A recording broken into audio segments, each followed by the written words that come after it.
Copeirinhos e copeirinhas do Toledo News.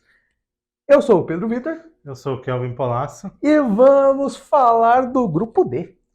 Está no ar mais um episódio do Toledo News na Copa, Grupo D agora. Sim, senhoras e senhores. E agora a gente vai falar de um grupo que, com as nossas camisas estilizadas, Estilizado de novo aqui. Real Madrid, relembrando do Karim Benzema, o grande nome da seleção francesa ali ao lado do Mbappé. E Leicester City, que é o antigo clube do goleiro da seleção dinamarquesa, que é a outra força desse grupo, o Kasper Schmeichel. e também tem um histórico grande com o pai dele também, o Peter Schmeichel. Peter Schmeichel jogou na Premier League, foi astro ali no Manchester United, campeão de Champions, um dos melhores goleiros do mundo ali na década de 90.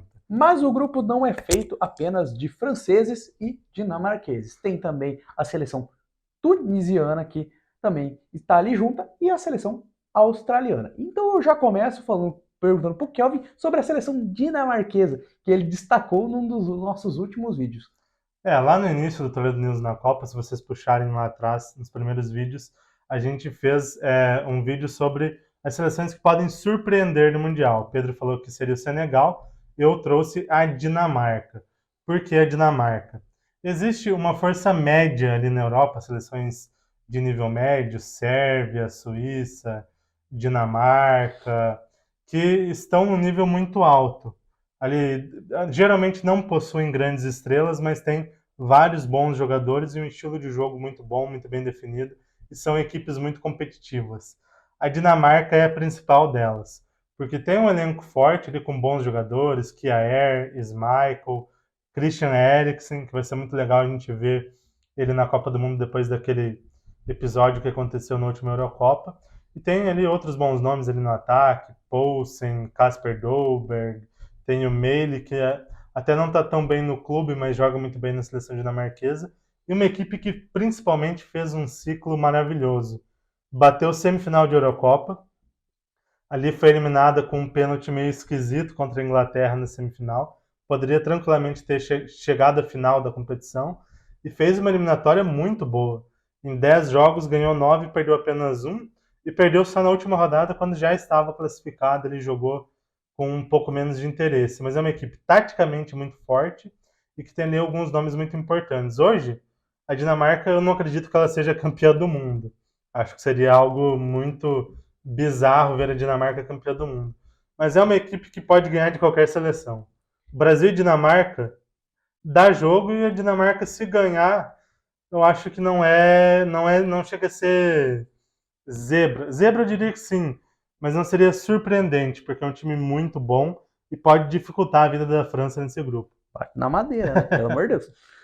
Falando um pouquinho da seleção francesa, a gente até zoou nos últimos episódios que a seleção francesa não estava bem. E Seria a talvez. decepção da Copa, eu Exata. falei. Essa aí é a decepção da Copa.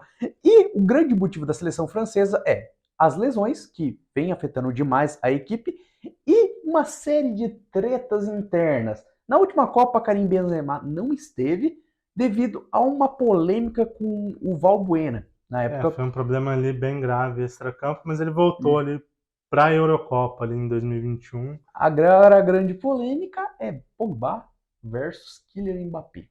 Além das questões do Mbappé dentro do próprio Paris Saint-Germain, que acabou ali afetando alguns Teve jogadores. questões envolvendo o marketing do Mbappé, ele não quis participar de alguns eventos comerciais, de alguns compromissos comerciais ali da seleção.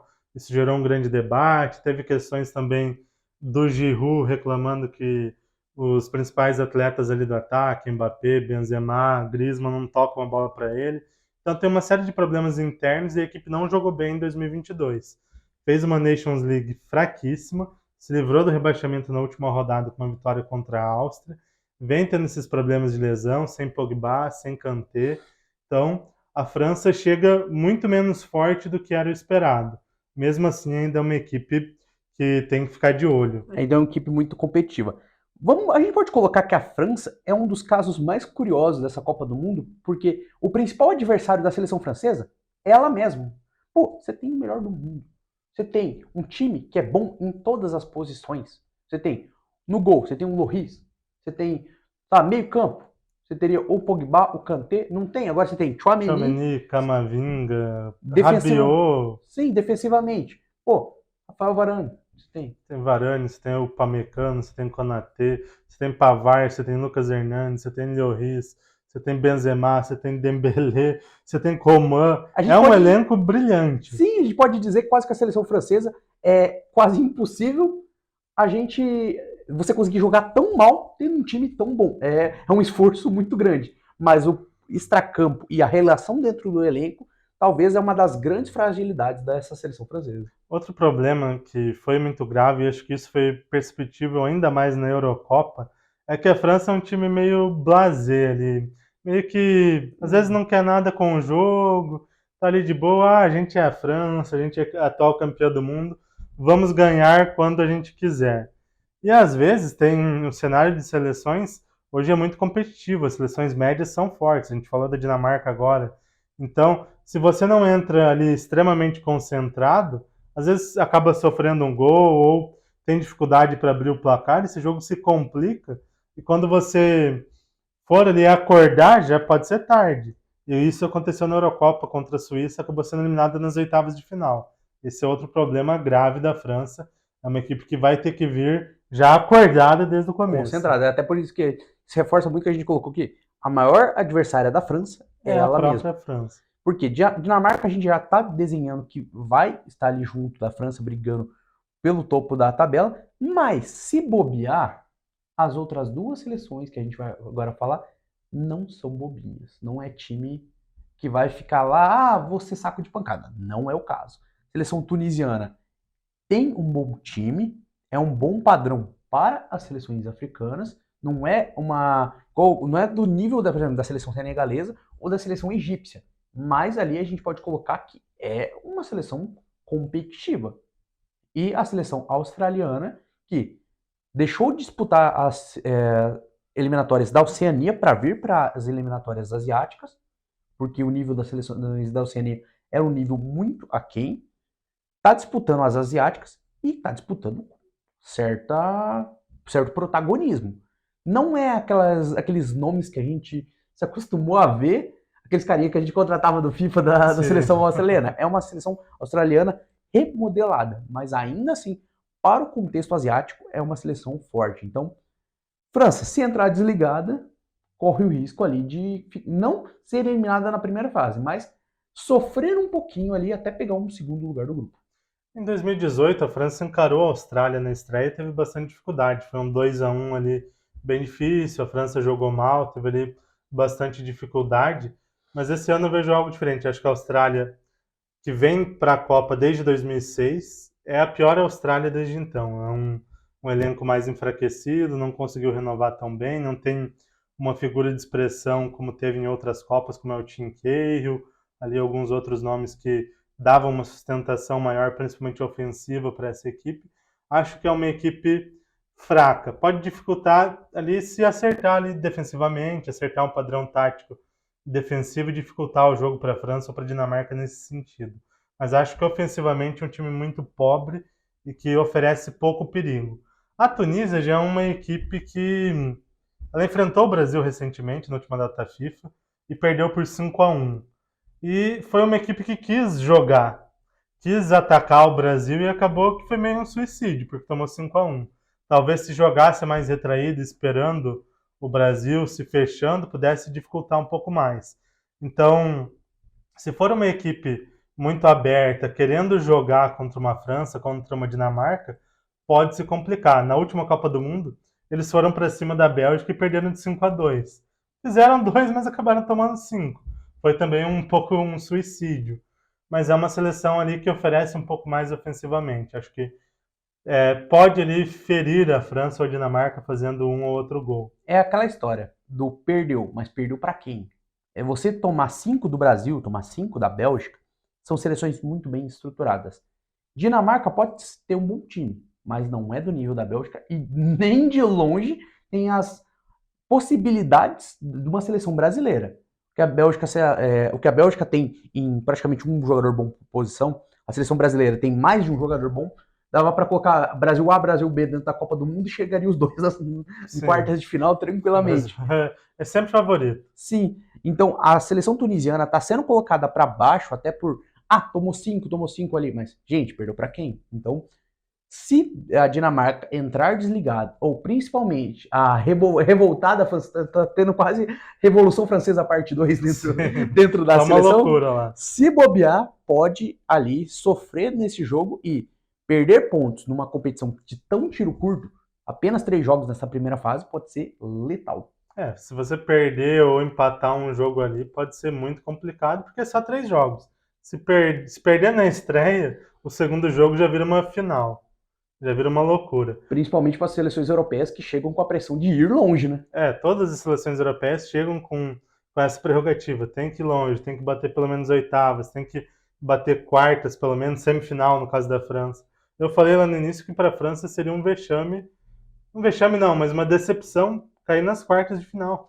Pelo que a gente já falou aqui, é um elenco brilhante, mesmo sem Kanté e Pogba. Então, seria ali uma decepção. Mas, Pedro, vamos para o que interessa agora. Quem passa em primeiro, quem passa em segundo nesse grupo? Para mim, quem passa em primeiro ali vai ser a seleção dinamarquesa. Dinamarca passa em primeiro do grupo e a França vai sofrer um pouco. Pode até parecer, pessoal, mas você está dizendo que a seleção francesa é tão boa e vai passar em segundo?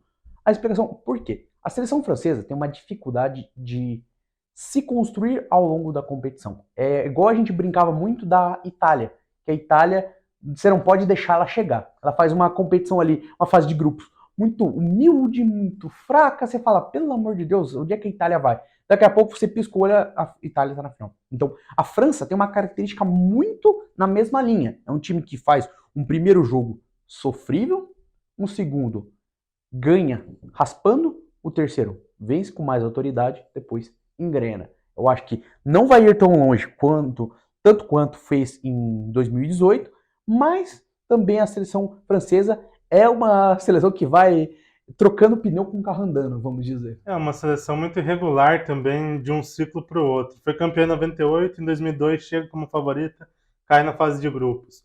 2006 vem ali meio desacreditada, começa empatando com Suíça e com Coreia do Sul, depois ganha o último jogo, classifica e vai bater final, quase campeã. 2010 já cai na fase de grupos. 2014 volta com o time competitivo, bate quartas de finais. 2018, quando antes do início da Copa não se esperava a França campeã, esperava uma França talvez batendo quartas de finais de novo, foi campeã.